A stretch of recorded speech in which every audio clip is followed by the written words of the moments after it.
درنو کتونکو السلام علیکم. زه محمد سلمان همدرد د حق غږ پښتو چینل خبري لنډیز کې ستاسو کوربه اوس تاسو پام را اړوم د مهمو خبرونو لنډیز ته.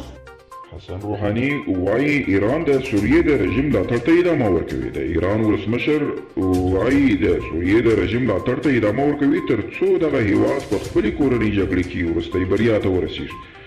ولسمشر غني تیر ماښام د کندهار له یو شمېر مشرانو او متنفذینو سره کتلي او د یاد ولایت پر عمومي وضعیت او ستونزې خبرې کړي. ارګوایي په دغه کتنه کې ولسمشر غني کندهار د افغانستان سیاسي زړه وباله او ویل چې د کندهار امنیت ته به پاملرنه او د ولس ستونزو ته به پر وخت رسیدګي وشي.